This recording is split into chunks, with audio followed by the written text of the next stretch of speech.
هنا مقارنة بكن نقبة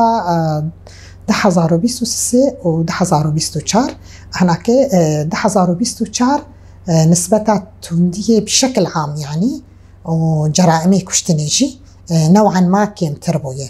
مقارنة بهرمي فراتيره. أما هرمي فراتي هين وقوية وهنكي زيادة ترجيبوية. 2014 ده قانون جني دركتت جعلي من اللي ريبا بريا خسر ويدا كده قانون جني هاتن طبقا هندري هرمي ده يعني هر بو رادعك يعني بو رادعك هر كثيرة ودست رجاي اللي جني بكي أو قتل جني بكي هر كس هات ناسكرن إنه أزدست رجاي أو أجنكي بكشم وعقوبة متشبه. أما أف قانوننا الهريمة فراتي نهاتي طبقا عندن وقت بالشكل كي فرمي رسمي بس أم هول ددن هكا شخصاتا ما هاما مكتبك الويدا كيجي بكري فرعك إيه صارة أم الويدا كيجي أفادو زاب شوبينن وأم قانون جي الويدا كي بيخوندن وقت دي قانونا مع دسبيكي قانونا جنيبو دد حزارو بيستو يكاد بو قانونا يعني هنكي قهرتن وهنك قهرتن دبن ديويت تشيبون بو قانونا مالباتي ان هكاش خود اسبيكي او قانونا مالباتي المؤسسات ريفا بريا خسر تين خواندن دود الكومينا دود الناب ملت جبرقو قانون مالباتي باراستنا همي جواكي زاروك جن مير يعني واد باريزي يعني وكفيت نقبا حردو جنسادقو بسبب وينا قانونا زاهوني يقول ويدا جبيرو نشتن ويرادعك جيب بش بو فابو ياريك كشتني فابو ياريتين دي شخوا كنت زانن شورشا جني شورشا ريشافا ونهات ناسكرن بشورشا جني بشيكو هات ناسكرن بشورشا جني جن هركين همو قادا وجي خود همو جياد كرتن همو ساز ياد كرتن سيستم هفساروكاتي هات دامس راندن دويدا كده دائما ما يعني ما تزاني انه دائما جن درجات دوات هات حساب كرندنا واجبا كده يعني ما في جني حموشك هاتبو تشوصاندن ده سيستم هفساروكاتي ده تكارب سيستم ده روشهلات نافين ده سيستم يكمين ودعالمي تجي سيستم هفساروكاتي قال لك باندورا خوا لجواكي جيكر ولجني جيكر جبر دائما يعني تنها هر كيجا مؤسساكي او كيجا درباسي كيجا دادي ببه بين الكيلكا ميركي جنكي جي لويدكي يعني بوميناك يعني هنكي الصداك دا يعني د روشهلاتا نافين دا انو سيستمكي بفيرنجي هات دانين حتى د 2015 جيده هيزان باراستن جن هات تأسيس كرن وك ارتشكي جن لباكرو روشهلات سوري بو ميناك حمو روشهلات نافين ميناكا يكمين دي الشرق الاوسط تكاربيجه هيزكي ارتشا جن هات افاكرن اوايا تشاوا جن حمو جن بني في سيستمها بني في نظامها يعني خواني اسهمه وخواني وجود جبراستي يعني سيستمكي هل هي بارجيش سيستمي هر كسجي افي سيستمها بالا وادك شين سيستمكينو مشروع كينو لانه مشروع مش خدي مشروع هيبه بريا خسر خدي مشروع افاكرنا جواتك ديمقراطي وكهفي جيانك هبش يكتيا براتيان قلا هنا كشوا يعني بشتي شورشا لشكري شورشا ذهني جي هي يعني او شورشا يا هري زحمته ترشعر شورشا لشكري جبرچه گوهرتنكي گركي جواكي تشببه عادات وتقاليد كفناره سيستما بابك سالاري معتقدات عشائري هشتمندياز ذكوري اقعد نافع 5000 سال دنافا جواكي درولا خوا ليستيه گركي او سيستم بيش كاندن شاوا بيش كاندن يعني ام دائما دبيجن جني ببينن هيس جني ببينن تاكوشين هر ملت جو جني ببينن تاكوشين وجني ببينن هيس ام دبينن او جواك او ولات ببيش تكفه اما ملتكي جو جني ببينن بش بو نكاحي بش بو زواجي او سبب رئيسية جو جن وجواك حردود ده تخلفيات دمينن وتقابي بيش نافيجن جبر ولو هناك دريا سمينار هذا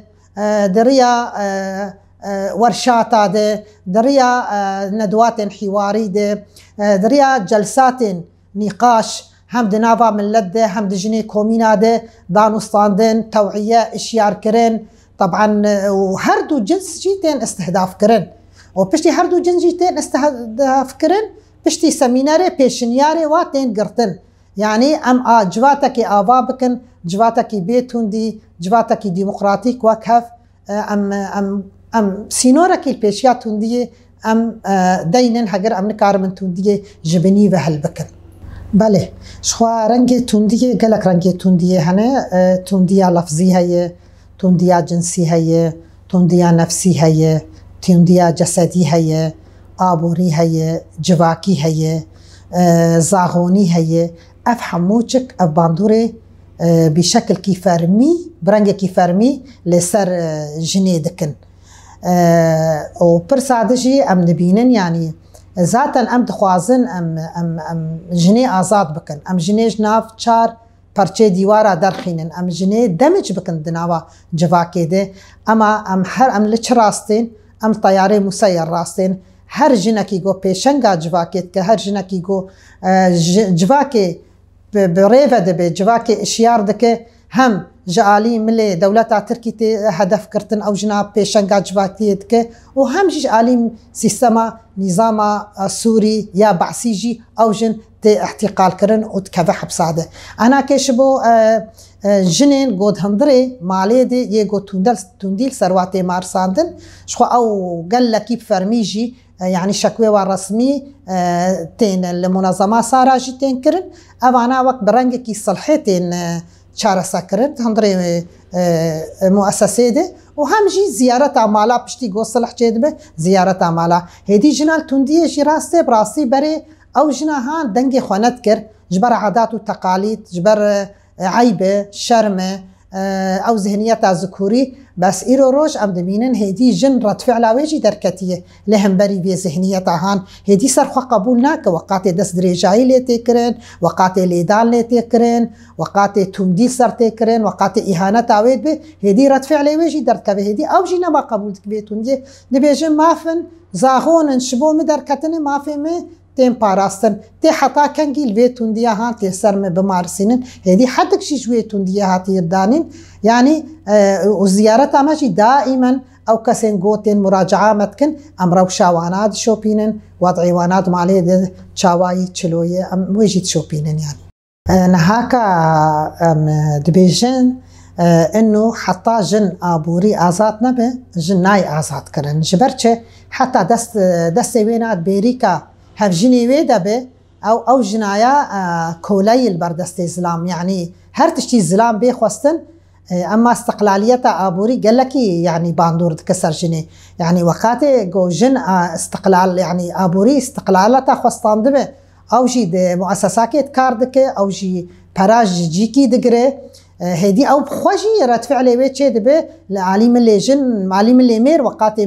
مير همبري ويدر كبت تونديا مثلا ليدان لخستان تونديا لفظي اهانه تاوي او شي هدينا ما قبول دك بطيبت لعليم اللي باكور روشالات سوري ام دبينن يعني ابوريتا هاتي اباكرين غري ابوريتا جن يعني قال لك بروجه هاتنا اباكرين مثلا شش حفظ جن مثلا فرناك اباكرنا هنك جن كومك جن مثلا هنك حيوانا خديت كن شيرو ماستي وينا استفادت كن مشغلين دروتني فكرن جن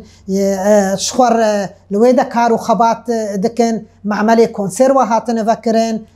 جن تكارو خبات دكن ابروجي نهان سيستم نونش بو ابوريتا جني يعني قالكي جنيجي بيش تخينه وجنيجي جنجي نما اهانت دبه شبوش علي ملي عابوري دي اماك منظمه دائما يعني ام بروجي بفي رنجي هان ام منظمات جدفر منظمات ناف دولتنا توي ام فام مشروعات قدمين جواره ام بفي رنجي بين فكرن باكرو روشالات سوري ام جنكت ناف نقبه چار پرچه دیوار آدنه هیلن ام جنه ام هم ويدرخينن سرفاقادين ابوري كارو خبات خبك جن هدي يعني وقت بيجي كولتي انما او خارج انما كولتي بشتي جو مزاخون شبوي دركتن كولتي صرخه قبول ناكن ويعني بفيرنجي هان بروجي جو داكتن هند حتى هندري كامباجي ده يعني بروجي فيرنجات هندري كامباجي هاتي افاكرن شوا راست شوا هونزانن دولة تركيا داگرکر یا گوبری خدایی هرمی باکر و روشالات سوری ده هر کس زانه يعني گوته و داگرکر دکه و احتلال دکه و فصائل اخواني او سكان ان اصلي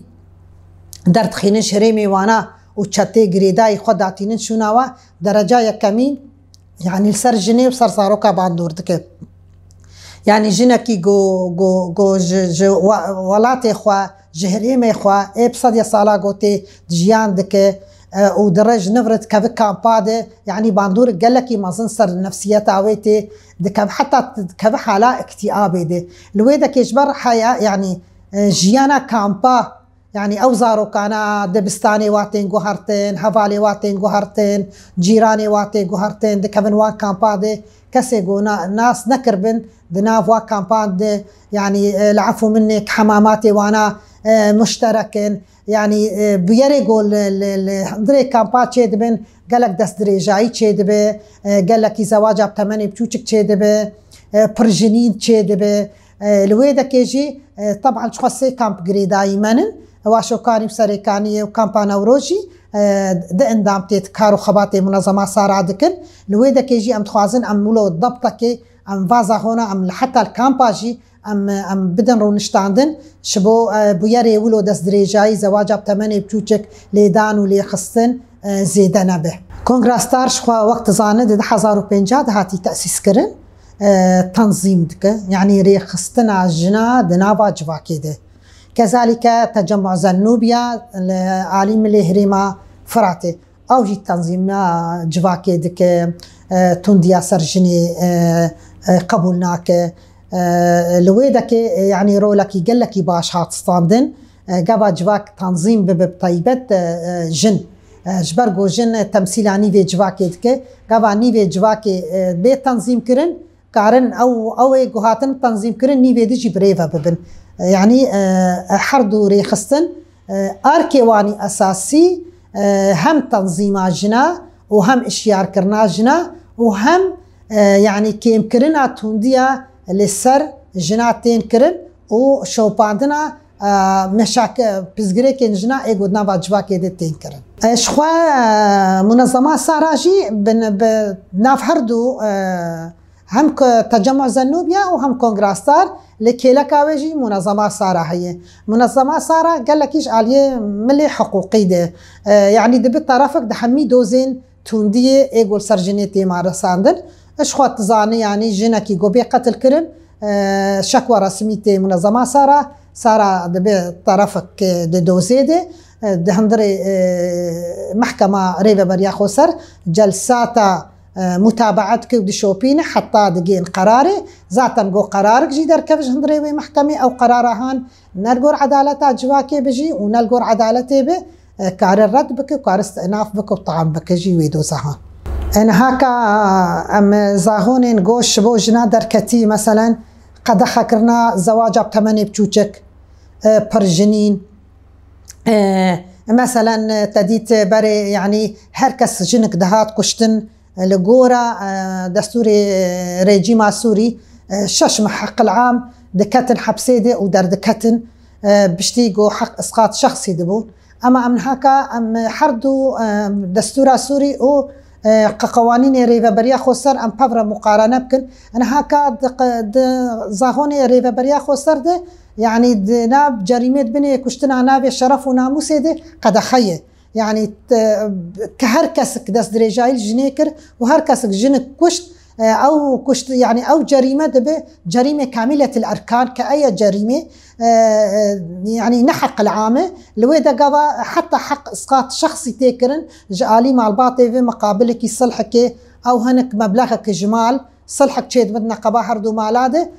وحق اسقاط شخصي تيكرن مثلا اي قاتل حكم وينا سي صالبه مثلا قافر يخصنا سارة مثلا يخصنا صار برقو طرف يعني المنظمات سارة طرفك عامة وكنيابية وقاتي حتى حق اسقاط شخصي تذهبه اما نيفي مدته در مثلا 6 صالبه 15 سال حكم دب اوقات لي جوجني وشتيه يعني افي يعني الفيدك يعني همي قانوني جودا كتنن همي وشك ادري فبريا خو سرده هم حقوق يعني جالي ارسده ما في جني هاتيه باراستن حقوقي كامله هاتيه باراستن زاروك حقي وينايه نفقاش حقي جنيه زواج بثمانية بتشوشك عقوباوي هي تعدد الزوجات عقوبة هي جزاء هي كشتناجنا جزاء هي نشش معها حق العام دبني نافي شرف وناموس هذا باعتبار أم يعني جرائمي كشتني قلكي دروشلاتا نافين ده پیش کتی جبرچ اف ظاهرهان جبر حمي جرائمي تشدن بني نافي شرف وناموس هذا فأبندي هان هات قد خكرن د قانون جنيد يغوري بريا خو سر دامز راندن د 1014 سال 12 ساعت تکوشین و برخوادان گرکی تکوشین اما يعني نبس ام بر في 25 مجداري درن امها هان مها تونديه گرک دوی مهید کارو خباتی ما و نشاطاتی مهبن گرکی سال 12 مهدق بدق همي مؤسسات جن تکوشینی بکن خباتا بکن شبو ما في جنی بپاریزن جبرگو اف مكتسبات جو هاتن بني يعني هاتن كتن دي دستي جني دي مكتسبات يعني شورشا جنده جركي ام همو جنب بن خلقك جاجر ام با مكتسباتا ام بپاریزن هدي ام نهيلن كسك نيزي و نسيكي و مكتسبات جو بونه ام جن حمو نبس منظمات صارت هني تيرناكي هم مؤسسات جن جو افشا 13 سالي وا دناف تكوشين وخبات بكن غيرك تكوشينا وهن بلنتربب خباتي ما هين بلنترببن غيركي اوا جما بي سكناندن حركتي جن ني سكناندن براستي درفتك هاتي جنيره ويعني غيركي انفا مكتسباتها همي ام احتفاظي سر بكن ام وينا بباريس